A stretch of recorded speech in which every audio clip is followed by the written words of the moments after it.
Hi everyone, Tug here. Today I thought I would take an opportunity now that I have the office set up and the new cam installed to do a little impromptu tour. So this first one is going to be a tour of my rig as it stands. It's getting older. I built this PC just about 5 years ago, so it is starting to show the ragged edges of time, but it still performs really well. And I'm probably a year or so from swapping it out for something new, maybe turning this rig into a bespoke streaming machine and doing a two PC setup. But we'll see, and if and when that happens, I'll update this video with whatever new stuff I end up getting. So without further ado, welcome to Tug's PC Tour.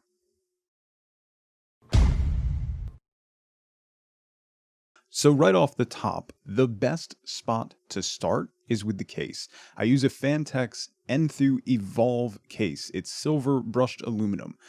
That kind of fits with my aesthetic. It is not gamer. It does look really good, really professional. It's very clean. I'll do what I can to put some images over on the side of each of the things that I'm talking about so you can see. It is gamery while still looking a little bit professional. And that's kind of the aesthetic that I have gone for, both in the office and also with whenever I build something, either PC or otherwise. I try to keep it a little bit clean and tidy and professional looking, and I think that just comes with age, honestly. I don't want big flashy lights and all kinds of stuff everywhere. So it's a very clean, very nice case. It has room for 280 mil radiators. I do use a Corsair all-in-one 280 mil all-in-one radiator to cool my processor, and that fits nicely. It has a tray that slides in and out.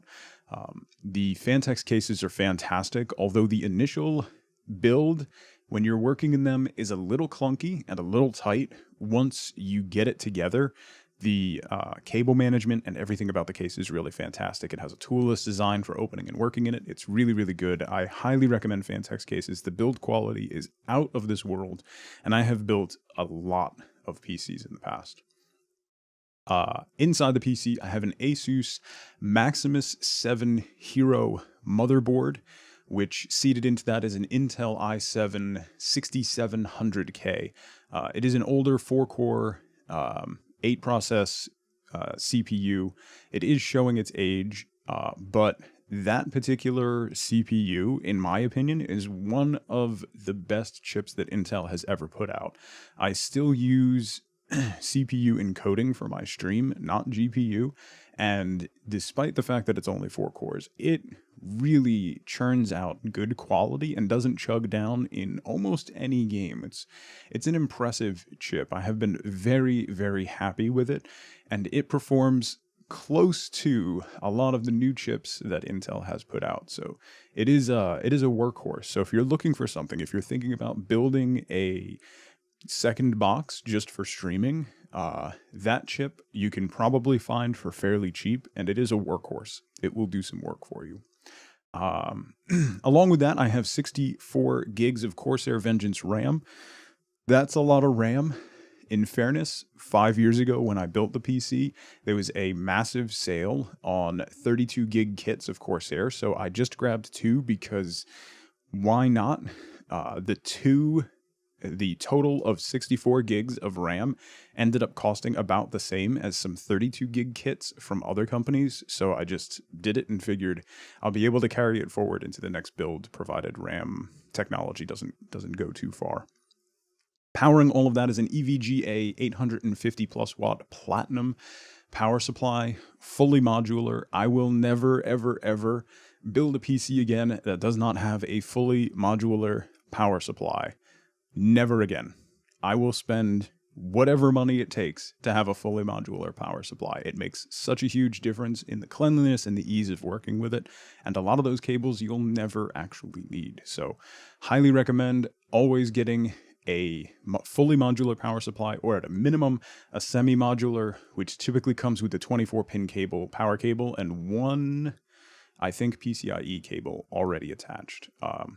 That just it makes building and it makes cleaning it up and wire management and everything just so much easier.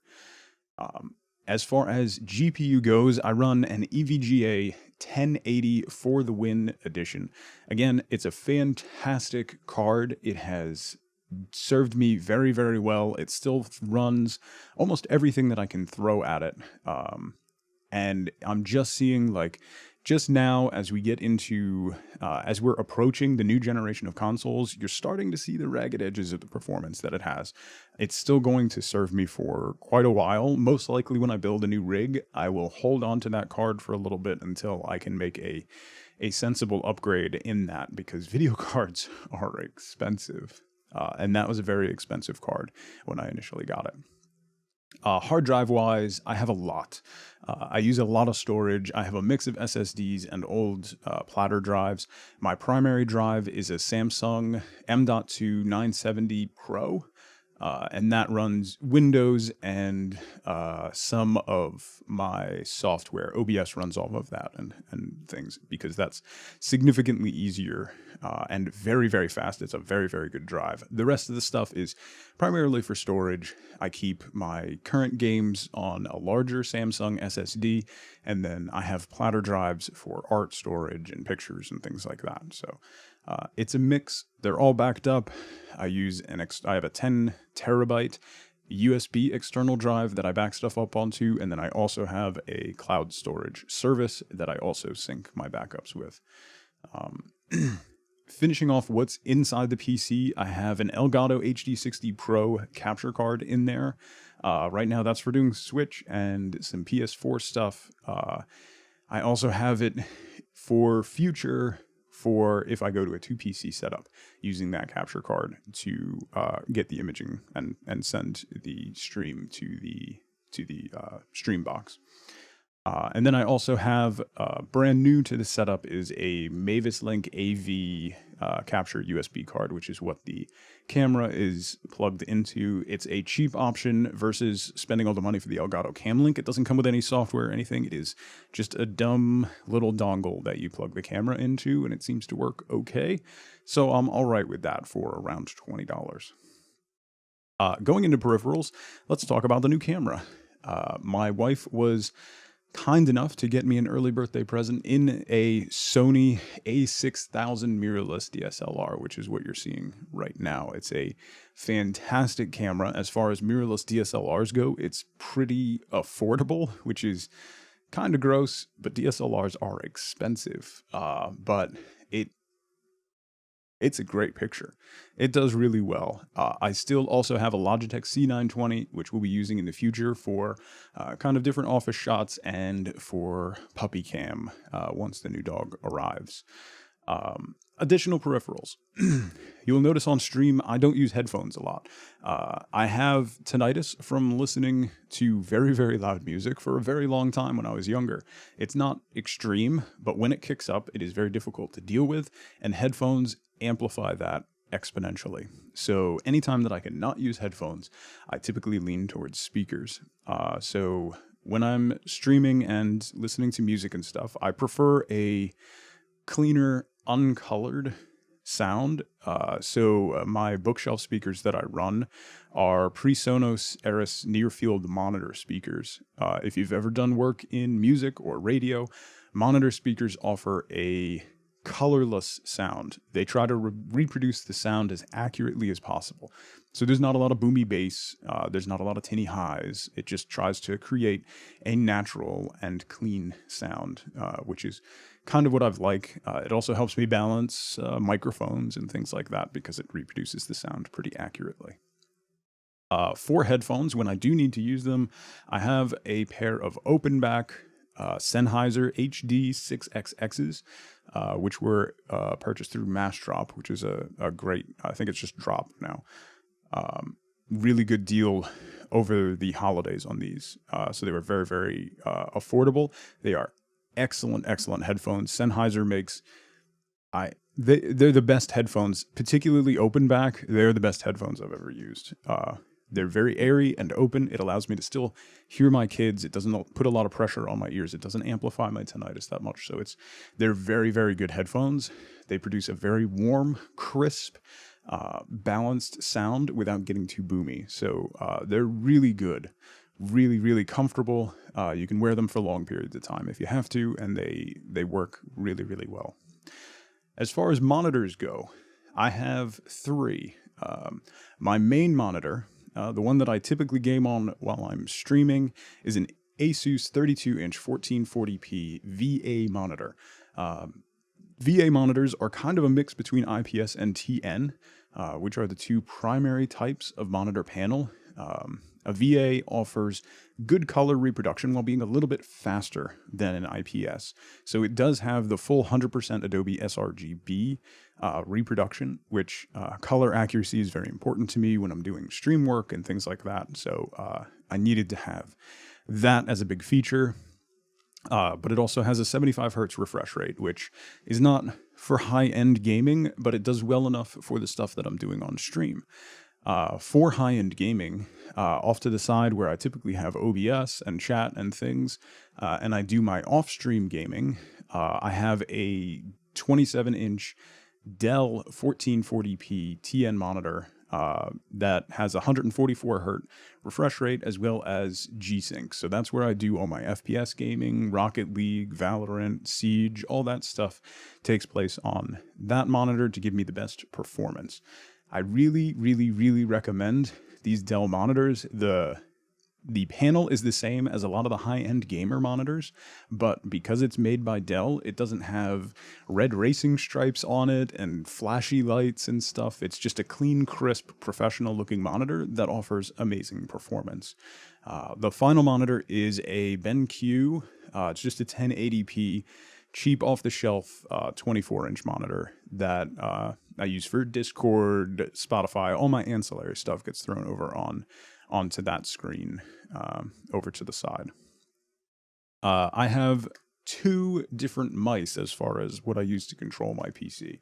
I have a Logitech G502 Hero, which is my primary gaming mouse. I like having on-the-fly DPI adjustments. That's really helpful. Even though I pretty much just stick between 400 and 700 DPI, depending whether or not I'm in a game. And then I also have an Evoluent, I think is how it's pronounced. An Evoluent vertical mouse. I've talked a lot about vertical mice on my stream. I highly recommend if you have any sort of soreness after using your PC for a while, or if you are you spend a lot of time using your mouse and you're at your PC, I highly recommend getting a vertical mouse and just rotating it in and out, alternating what mouse you use. It really helps long-term. Repetitive stress injuries are no joke, and the natural hand motion of sitting on a mouse is not good for your tendons. It's not good for your muscles or any part of your arm. I highly recommend that everyone at some point invest in a vertical mouse. You can get very cheap ones, and I really, really recommend just using it when you're not doing something that requires precision, when you're just browsing and whatnot. Just use the vertical mouse, and it really helps to relax the muscles and really helps to calm down the shoutiness that comes with repetitive stress injuries. As far as a keyboard, I have a Cooler Master 10 keyless mechanical keyboard that has Cherry MX Browns on it. Browns are quiet. Wifeboat does not like clacky keyboards. So I have Browns, and then I also have dampers on them to knock down the clackiness of the keyboard. Plus, I don't want it to be picked up in the microphone when I'm doing things on stream. As far as stream stuff goes, I do run a 15-key Elgato Stream Deck, which I highly recommend. I was honestly on the fence about whether or not I wanted to get it. I had a 10-key keyboard at the time, and I used a lot of the number pad to control my stream, to change scenes and stuff. But the the Stream Deck does a lot of really interesting things. If you've ever seen my Peacock raid response, that is entirely programmed within the Stream Deck. That is a 29-step sequence that is programmed into the Stream Deck. I hit one button, it changes to that scene, executes the entire scene, and then changes back. It's really, really helpful, not just for that stuff, but a lot of little stuff that you don't think about, being able to toggle stuff on and off without having to think about it because you can assign little icons and hotkeys on there. It's really, really helpful. It's a great piece of kit. If you're getting serious about streaming, it's honestly a great investment. And you can see a lot of professional establishments, TV channels and stuff have started using this one and the bigger one as well, just because they're so programmable and easy to use. I would really recommend one. Microphone. I have recently acquired this microphone, which is an Electro-Voice RE320. Electro-Voice make amazing broadcast microphones. One of the reasons that I ended up going with Electro-Voice is that it fits the tone of my voice. It is a microphone that's designed for rich and full voices, like a radio host. The other thing is, because I speak very softly, it requires me to have the microphone very close to my mouth. And one of the things that you can see in the ventilation here on the side, Electro-Voice has, they call it variable D technology. And what this does is it reduces and removes the proximity effect that microphones have. If you've ever talked into a microphone and you get right up on it, or you've heard a kid using a megaphone and they're right in it and they're very close, in close proximity, it becomes boomy and blown out and bassy and just muddy. This variable D technology removes that effect. So no matter how close I am half an inch off of the edge of the microphone here. There should not be a tonal change in my voice, no matter how far away I am from the microphone. It will change in volume, but it should not color the voice at all, which is very important. Microphones are a passion of mine after I started researching them. So I'm very, very happy with the sound of the Electro-Voice. They have higher end ones, but this one gives me good bang for my buck, and it's a very, very, very nice microphone, and still rather expensive, even though it's cheap for an Electro-Voice. The microphone travels down a Blue Compass boom arm. There are a lot of high-end boom arms that are out there. I ended up going with the Blue because it offers a channel within the boom arm, which you can kind of see right here. So the cable wraps in and then disappears into the boom arm, which is very nice and clean. And I really liked that. Plus, it is very, very adjustable. It will move and stay wherever you want. If you end up getting this particular boom arm, it does have a tension screw in the bottom. So you hold it upside down and there's a tension screw in there. Loosen that up first, or it will be very, very difficult to adjust and can just go flying. There are clips from Twitch floating around of people who have left it too tense and have bumped their microphone and had it gone just flying off the screen, which, while hilarious, this is an expensive microphone, and I don't want that to happen. But I'm very happy with that. I can move it around. It makes no noise. It is a very, very nice boom arm that clamps to the edge of my desk. And that feeds down into my mixer. I was going to just use a USB audio interface, and I decided to go the route of a mixer. And shopping them, I wanted to make sure that I had clean gain, and that I wanted to have enough gain where I didn't have to use something like a cloud lifter. So I ended up going with a Mackie Pro FX10 V3, which uses Onyx preamps, which are very clean. They have great pickup. Again, I speak very softly, so for them to be able to pick up and make my voice sound clean and crisp with the amount of gain that it requires to get you to be able to hear me, it doesn't introduce any hiss. It's a very good, very clean preamp system, and the mixer has a lot of other features that the most popular of one is it does have some voice change features that you can use, some sound effects that you can use that are built in, which I use frequently on stream. I have not yet taken advantage of a lot of the other channels. That's something that's going to come with time and tweaking. So right now I primarily use it for the soundboard and for tuning the microphone, having all of the post-processing for the microphone, the balance, the EQ, done on the mixer so that it just sends the signal ready to go into Discord, into OBS, into whatever I'm using without having to tweak that signal at all in the software, which is super, super nice. And price-wise, this is not that much more than what a good USB audio interface would cost. So even if you're just using it as a USB audio interface for a microphone, it's a good value for that because of the clean gain and output. That's all for like most of the gear. The only other real interesting piece of kit that I have is the lighting. A lot of people use Elgato key lights, which honestly, they put off really good light. They provide good stuff, but they're very expensive. What I ended up getting is from a company called Five with a PH. It is a drafting table lamp, so it's very wide. It is almost a meter wide, and it's an LED lamp with adjustable color and dimness, and it clamps onto the back of the desk. And I have that shining against the white wall behind me to create diffused light.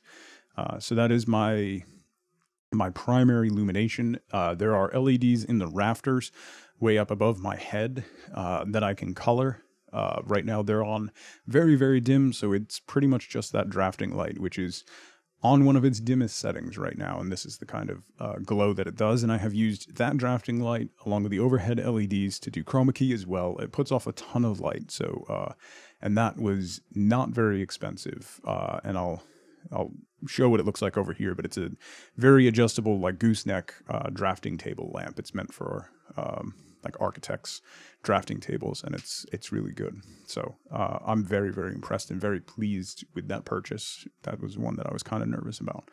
I think that's it for my gear, other than, you know, typical stuff. Like I have a Xbox controller that I use for games. This is the Xbox One controller. I had a 360 controller for years, but the sticks finally failed on it and it was drifting. Took like 10 years for that to happen, but I've been pretty happy with the wireless Xbox controller as well. I prefer the Xbox over the DS4 controller for the PlayStation, just because of thumb placements, and again, because of repetitive stress injuries.